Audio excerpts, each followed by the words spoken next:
Hi there, you're listening to Hillside Talks, a podcast for everyone. If you enjoy it, please tell your family and friends. If you don't, maybe try the next one.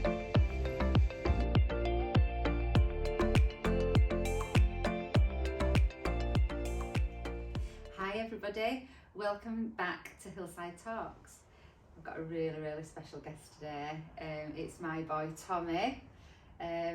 Who's also got a blog page on Facebook called Rock on Tommy, so that's where you can find him. And you've got an Instagram page as well, yeah. But Tommy, for those of you that don't know Tommy, you've got a disability, a physical disability, so you wouldn't know, but you use a wheelchair or a walking frame, don't you? Yeah. So we thought it'd be really useful to get Tommy's take on being a child with a disability. You went to day nursery, you went to school nursery, you're now at school, you're at secondary school now, you're nearly 13. But yeah, that's what we're going to talk about. So welcome Tommy, thank you for coming. So, what is your first memory of having a disability? Can you remember kind of going back quite a few years? I mean, it's not something that's, you've always had it, haven't you? It's not something that's recently happened. What is my first memory? I think just getting frustrated that I can't kind of do some of what everyone else is doing. So that's kind of been with me every step of the way. So yeah. And do you feel, obviously you've just said you felt a bit frustrated over the years. Yeah. What about your friendships and things like that? Have you felt supported by the people around you, like your friends, and when you've been at school and things? My friends are great. All my friends have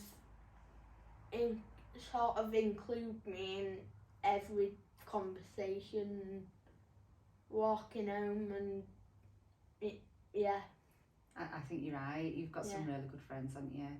Yeah. Do you think the friendships have come about because you've known them all your life? A lot of your friends you've literally been in nursery with since you were about a few months.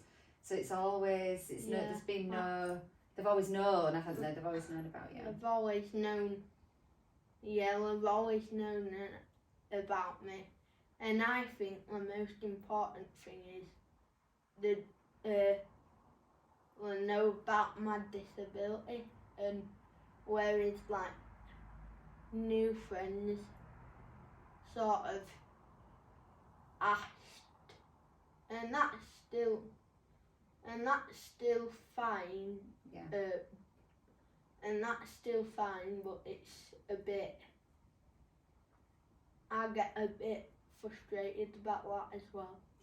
Do you prefer it though when people who don't know you ask questions like directly about it, or does it feel worse if they don't say anything and they just might stare at your wheelchair? I mean, I've seen it. I'm your mum, so I've been with you when that's happened. It feels worse when like people stare at me and kind of say, "Why is he in that? That's a bit weird." And I just don't get it. I just want to stop him and not make him, but ask him to ask a few questions, and then that'll be fine. I think I love that about you. I love that about you, that we encourage that, don't we?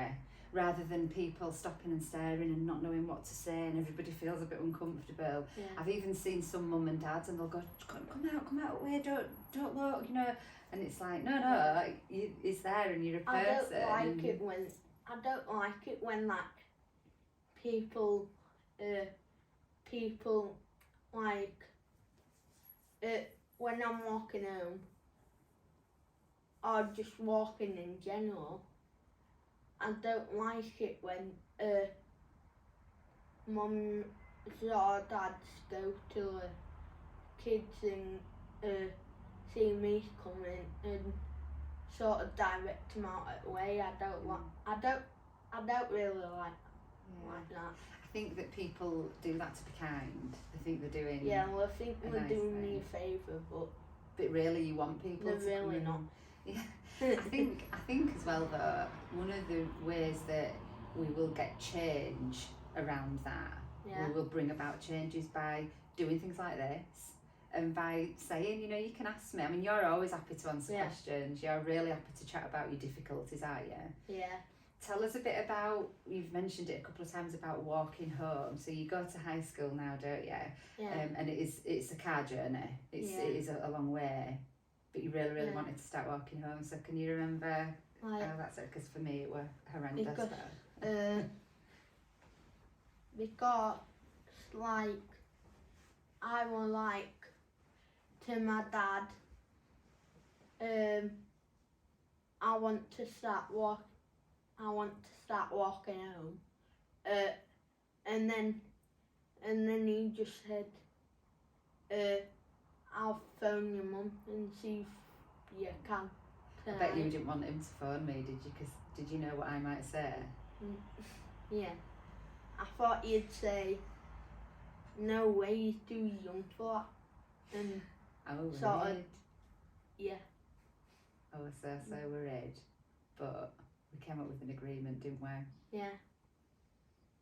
And it was to like stop at a sandwich shop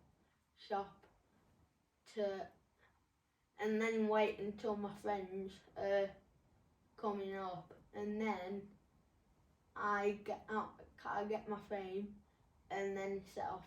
Yeah, so we arranged a point, didn't we? We got you from school, got you closer to home, but not that close. You were still at junior school, just a bit further up, and you met your friends. And I remember the first time, and as a mum to you, it's hard enough when your child is physically, you know, able and strong, but because you've got that difficulty, I just felt, oh my God, it was really hard. Yeah.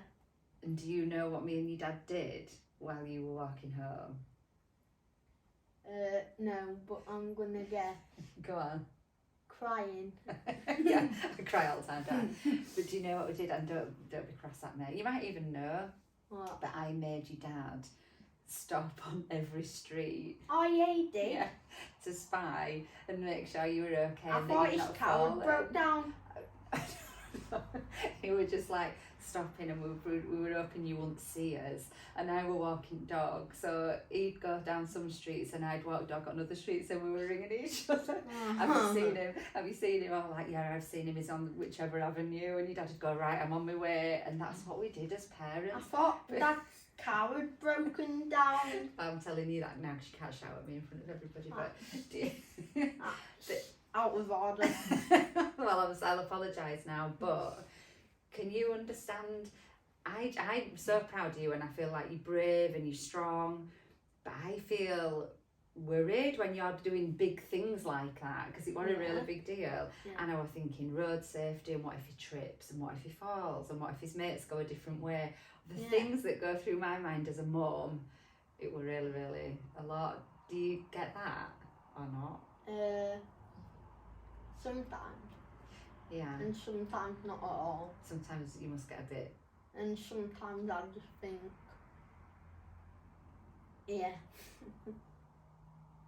sometimes I just think, you're going a bit crazy.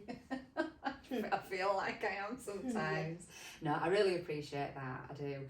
Do you remember over the years having any really tough times because of your disability? Do you ever remember a time where you thought, oh, this is just so hard as a young lad with a disability? What have been the tough times for you? I don't really know. Like, lockdown, definitely. Right. What were hard about lockdown? Not being able to do my schoolwork because I'd always get stressed and I just didn't really like it. It was really different, wasn't it? It was hard. It was hard on a lot of people and a lot of families. I remember having to work all the time and then having to homeschool, and I'm not clever enough to do your own work. I couldn't understand it. It was hard with that. Yeah. I'm going to ask you now about something that sticks out in my mind, some of the really great things that you've done. And I don't know if, I know that you'll remember, but sports days for me. I remember your very first sports day. I don't. Yeah, well, I remember it because you were at little school, so you'll have been probably 4 years old. And it were things like that as a mum to a child with a disability, I didn't want you to go, because it were like I couldn't stand the thought of you feeling sad or upset or different almost, but you didn't feel like that. It were me. And that's what I've learned, like looking back, I can see that you were fine with everything, but I wanted to protect you from those things, and all you ever did were prove that you were okay. And your sports days, things that I dreaded, for like I'd have sleepless nights over it, thinking, it must be really hard for him, it must be hard being tired. You used to just absolutely smash it out of the park. What about your sports day that ended up on news? Do you remember that one? Sort of. Oh my goodness. So my mum posted like me crawling under this net on social media. It was the obstacle course. And then I forgot what news thing it was. I think it was BBC that but saw it, they saw it, and I think they said, can we come to your house and interview your son? Yeah. And so we came, and then it went on, didn't it? Yeah.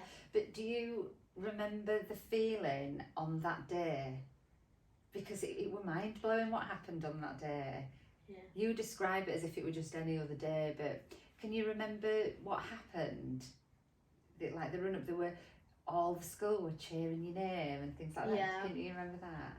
Everybody was cheering my name, and it was just inspirational. It really was, from all your friends as well, the friends that got behind you. And I always think that children and young people are much better at inclusion than grown-ups, because your friends, they were like, oh, it's Tommy, they were just like, Tommy, everybody just adapted that race for you, it wasn't a problem. No. It were absolutely great. You could have gone, I'm not doing sports day, I can't run, but you didn't, and that's the inspirational bit, the fact that despite your difficulties, you will give it a go, and it's so important that you show people that.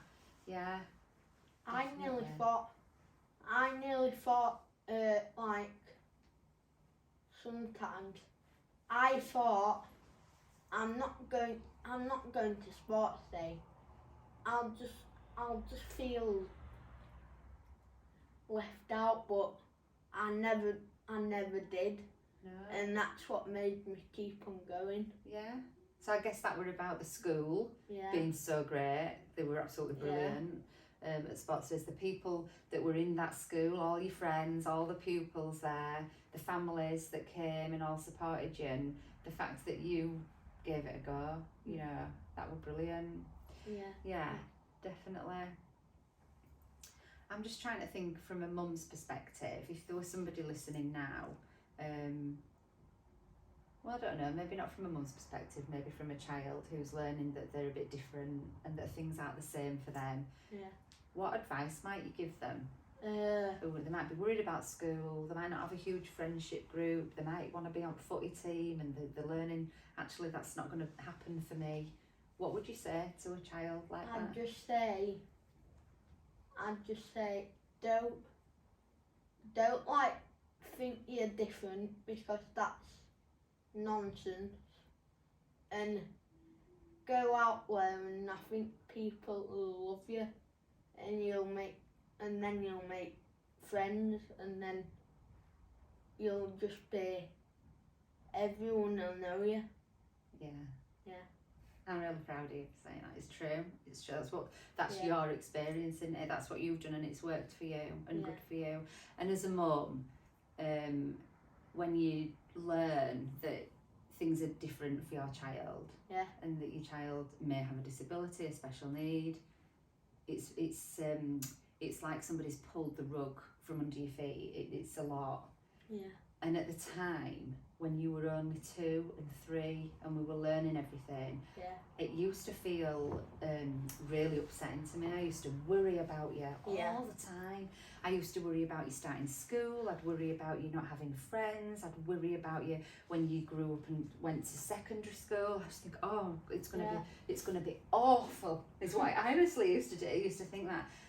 And they prove us wrong. You know, your children are resilient and strong, and you have absolutely proved me wrong. And just thank you for sharing all that. Thanks for coming and sharing your experiences. I think it's really important that we do, so that people know, you know, that they can ask and they can, you know, come and ask questions rather than thinking that they can't. We're quite happy, aren't we, for them to?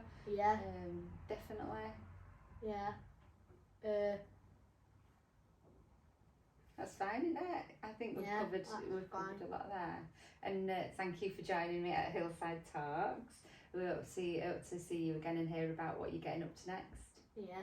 Thanks everybody. See you next time.